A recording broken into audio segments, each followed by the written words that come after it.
Bonjour à tous, nous poursuivons aujourd'hui avec la 8e Mishnah, la dernière Mishnah du premier Pérec, concernant la mitzvah de Trumat Hadeshen, c'est-à-dire de prélever, de prendre de la cendre du Mizbeach tous les jours, comme nous allons le voir. La Torah nous ordonne de prendre un peu de cendre. C'est une mitzvah qui a été donnée au Kohanim. Le Kohanim, un seul Kohen, va le matin monter sur le Mizbeach, sur l'autel, là où les korbanot, les sacrifices de la veille ont brûlé. Ils ont brûlé pendant toute la nuit. Et le Kohen va prendre un peu de cendre, de la mara du bûcher, et il va, avec cette cendre, descendre du Mizbeach et poser à côté du Mizbeach, à un endroit précis. Et cette cendre était immédiatement engloutie par le sol. C'était un des miracles qui se produisait tous les jours au Beth Amikdash, au temple. Cette mitzvah de Trumat Hadeshen devait se faire tous les jours. À quel moment? La Mishnah nous dit Bechol yom tormim et hamizbeach. On prélevait de la cendre du Mizbeach, Bekriyat HaGever.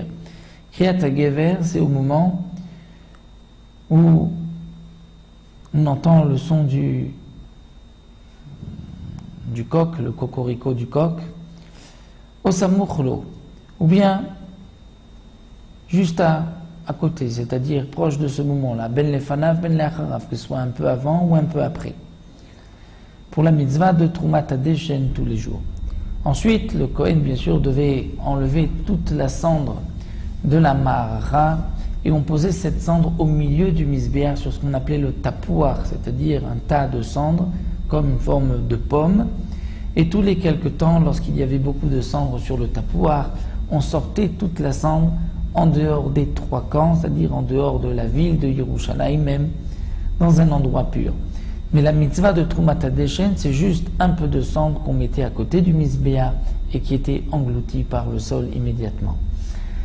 Donc le moment de cette Trumat Hadeshen, c'est Kriyat HaGever, au son du coq.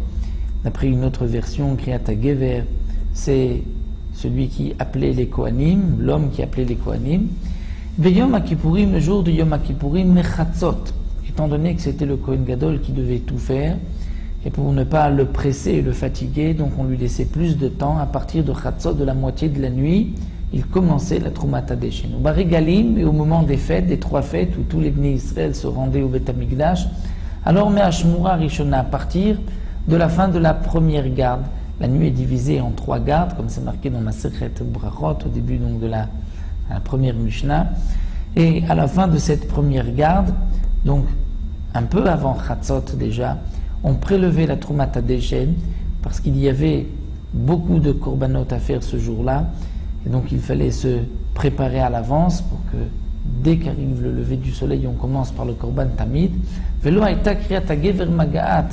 Et pendant les jours de fête, il n'y avait pas encore le son du coq qui arrivait à Chaïta Hazara Meleam Israël, que la Hazara, l'enceinte du Beth Amikdash, était déjà pleine des Bnei Israël qui venaient apporter leur korban, puisqu'on ne peut pas sacrifier de korbanot la nuit, on devait attendre le korban tamid, donc ils apportaient, ils étaient prêts pour que immédiatement après le sacrifice du korban tamid, ils puissent sacrifier leur korbanot, leur sacrifice.